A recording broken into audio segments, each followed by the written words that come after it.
चैत्र नवरात्र आज चल रहे हैं और देश में माहौल पूरी तरह से भक्तिमय है।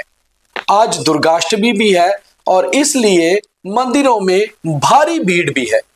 मगर क्या आपको पता है कि देश के कौन से ऐसे तीर्थ स्थल हैं जो देश के लिए बड़ी इनकम इकट्ठी करते हैं, यानी कि वहां श्रद्धालुओं द्वारा इतना चढ़ावा चढ़ाया जाता है कि शायद कुछ ऐसे छोटे छोटे मुल्क हो इस दुनिया में जिनकी जीडीपी से भी ज्यादा इनकम उन धार्मिक स्थलों की है।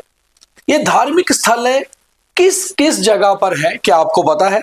इन धार्मिक स्थलों की कुल आय कितनी है, क्या आपको पता है? एक महीने में इन धार्मिक स्थलों में कितना चढ़ावा चढ़ता है, क्या आपको पता है? इन धार्मिक स्थलों से जो चढ़ावा आता है वो कहां कहां इस्तेमाल होता है, क्या आपको पता है? अगर नहीं पता तो आज हम आपको यही बताएंगे कि आखिर हमारे देश के 10 बड़े तीर्थ स्थल कौन से हैं जिनकी केवल संपत्ति ही नहीं बल्कि सालाना या फिर महीने की आय इतनी ज्यादा है कि आखिर उनसे कई मुल्कों की कुल आय भी कम है।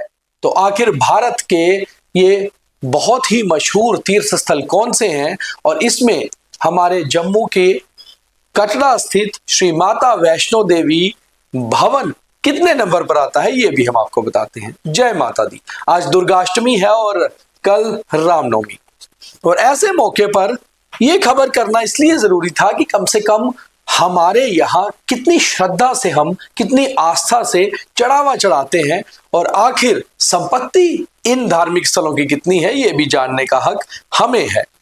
तो सबसे पहले हमारे देश में टॉप 10 अमीर धर्म स्थल आखिर कौन से हैं, इनकी संपत्ति कितनी है और सालाना आय कितनी है। सालाना आय का मतलब जो चढ़ावे से, या फिर इनमें से कई ऐसे धार्मिक स्थल हैं जिनके बोर्ड्स, श्राइन बोर्ड भी बने हुए हैं और उनकी बाकी तरीके से भी आय आती है, तो वहां से कितनी आय आती है वो भी सारा बताते हैं। सबसे पहले श्री माता वैष्णो देवी, अगर हम अपने तीर्थ स्थल का बात करें जो जम्मू कश्मीर में है और विश्व का अकेला ऐसा तीर्थ स्थल है जो 24 घंटे 7 दिन खुला रहता है, यानी कि आप 24 घंटे और 7 दिन कभी भी मां के दर्शन कर सकते हैं। ये हमारे भारत के 10 अमीर धार्मिक स्थलों में 7वें नंबर पर आता है और ये इसलिए आता है प्रॉपर्टी के हिसाब से कि श्राइन बोर्ड के तहत आने वाले श्री माता वैष्णो देवी तीर्थ स्थल की कुल प्रॉपर्टी कितनी है। और अगर हम पहले नंबर की बात करें तो अगर हम उस तरीके से बात करें कि कुल अनुमानित संपत्ति, यानी कि एक एस्टिमेटेड कुल प्रॉपर्टी कितनी है, तो सबसे पहले आता है केरला का पद्मभस्वानी मंदिर। पद्मभस्वानी मंदिर जो है वो केरला में है और इसकी कुल जो प्रॉपर्टी है वो है 1.5 लाख से लेकर 2.5 लाख करोड़। इतनी अधिक प्रॉपर्टी, यानी कि कई मुल्कों की कुल प्रॉपर्टी भी इससे कम होगी। और सालाना अगर कुल आय देखें हम पद्मनाभस्वानी मंदिर का, तो वो है 15 से 25 करोड़, और अगर रोज की हम देखें कि वहां कितना चढ़ावा है तो 5 से 6 लाख रुपया ही है।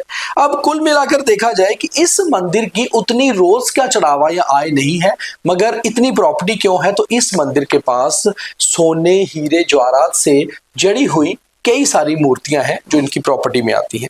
दूसरे मंदिर पर आता है आंध्र प्रदेश का बहुत ही मशहूर तीर्थ स्थल तिरुपति बालाजी।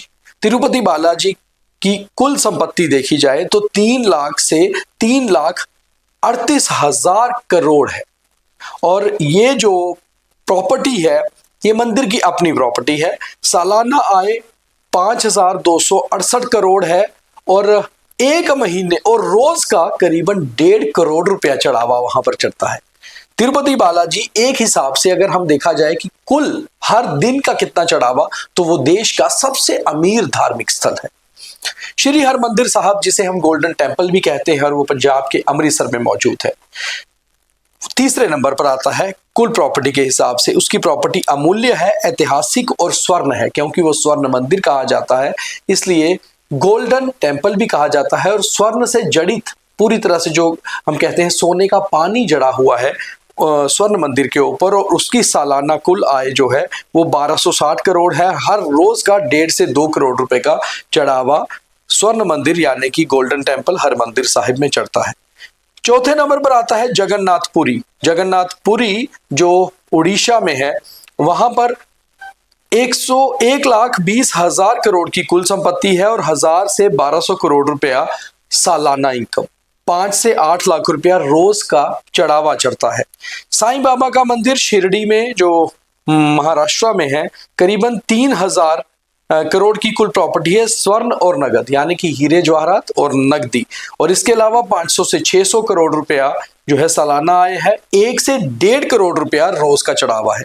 राम मंदिर अयोध्या, जो नए राम लला का मंदिर अयोध्या में बना है, उसकी प्रॉपर्टी वो 6ठे नंबर पर आता है। उसकी प्रॉपर्टी 9 से 11,000 स्वर्ण, एफडी और नगद, क्योंकि बहुत सारा फिक्स डिपॉजिट भी रामलला के नाम पर है, इसलिए एफडी मिलाकर 9 से 11,000 करोड़ की प्रॉपर्टी है। 327 करोड़ रुपया सालाना, अभी शुरू हुए 2 ही साल हुए हैं उस मंदिर को वापस जो है, इसलिए 327 करोड़ और 1 से 1.25 करोड़ के बीच करीबन रोज का चढ़ावा वहां पर चढ़ रहा है।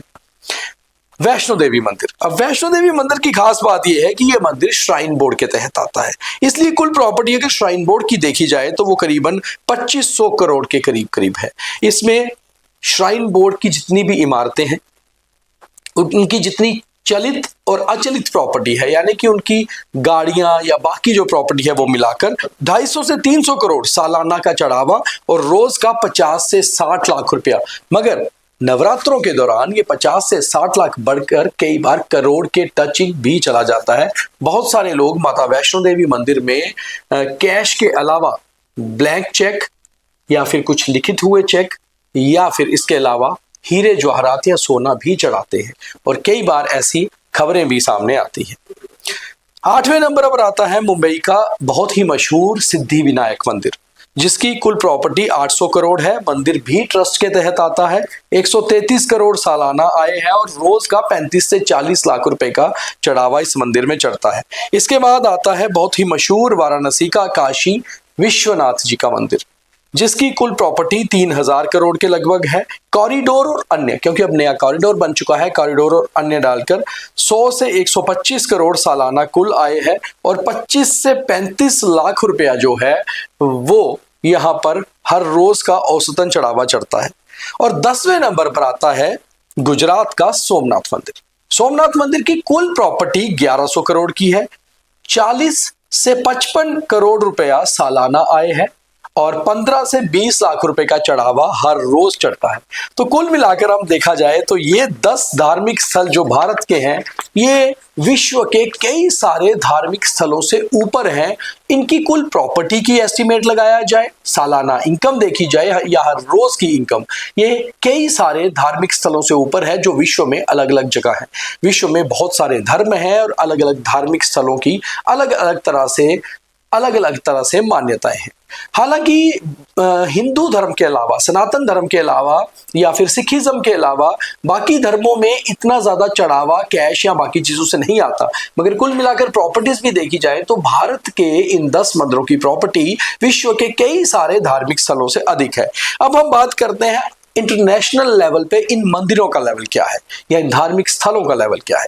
अंतर्राष्ट्रीय मुद्रा कोष यानी कि IMF की बात करें और विश्व बैंक के आंकड़ों के मुताबिक अगर हम देखें तो तिरुपति बालाजी की कुल संपत्ति साइप्रस, आइसलैंड और एस्टोनिया जैसे करीब 100 छोटे देशों की GDP से भी अधिक है। जैसे मैंने आपको पहले भी बताया कि ये मंदिर इतने ज्यादा रिच है कि इनकी प्रॉपर्टी कुल मिलाकर देखी जाए तो कई सारे छोटे देशों से भी अधिक है। यहां रोजाना आम और खास दिनों में करीबन 1 से 5 करोड़ रुपए का चढ़ावा आता है। इस साल 17 मार्च के दिन, जो आज से करीबन 6-7 दिन पहले, एक ही दिन में 488 करोड़ रुपए का चढ़ावा यहां पर चढ़ाया गया था, यानी कि तिरुपति बालाजी में। जबकि केरला का पद्मनाभासिन मंदिर प्राचीन खजाने के मामले में सबसे अमीर मंदिर माना जाता है। इसकी 99% संपत्ति जो है वो पुराने खजाने के रूप में है, जैसे मैंने आपको पहले भी बताया, जिसमें सोने की मूर्तियां, सिक्के और हीरे शामिल हैं। इसकी कुल कीमत 2 लाख करोड़ रुपए से भी अधिक आंकी गई है और यह मंदिर सरकार और सुप्रीम कोर्ट की डायरेक्ट निगरानी में है।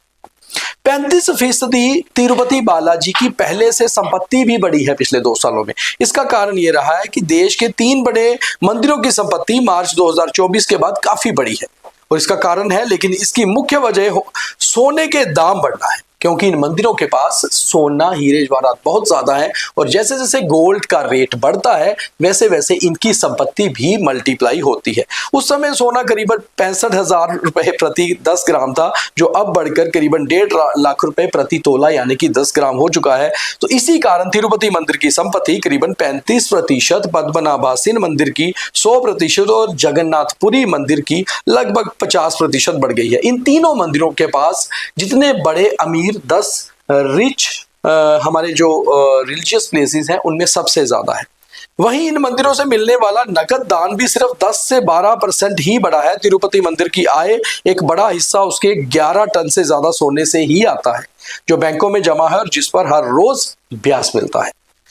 श्री राम मंदिर, जो श्री राम लला का अयोध्या में मंदिर है, जिसको लेकर केवल भारत में ही नहीं बल्कि पूरे विश्व में रहने वाले सनातन धर्म के लोगों में खास उत्सुकता है कि एक बार जरूर दर्शन करने जाएं। पिछले 2 वर्षों में अयोध्या के श्री राम जन्मभूमि मंदिर में तेजी से बदलाव हुआ है।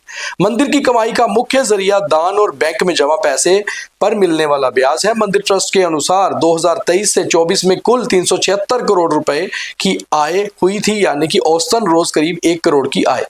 मंदिर के पास करीबन 70 एकड़ का मुख्य परिसर और आसपास की अधिग्रहित जमीन भी है, जिसकी कीमत भी इस मंदिर की कुल इनकम में आती है।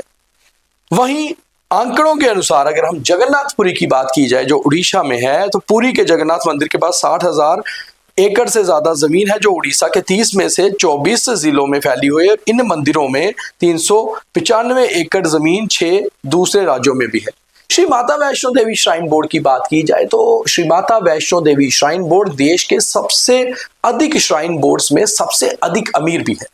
हालांकि श्री अमरनाथ जी का श्राइन बोर्ड भी है, मगर श्री माता वैष्णो देवी का श्राइन बोर्ड सबसे अमीर श्राइन बोर्ड में आता है। इस श्राइन बोर्ड की कुल संपत्ति जैसे हमने बताया करीबन 2,500 करोड़ रुपए है और इनकी आय जो है वो 24 घंटे आती है, क्योंकि माँ का मंदिर विश्व में इकलौता ऐसा स्थान है जो 24 घंटे खुला रहता है और 24 घंटे चढ़ावा आता रहता है। और इस मंदिर में खास तौर पे नवरात्रों के दिनों में ये आय लगभग डबल भी हो जाती है।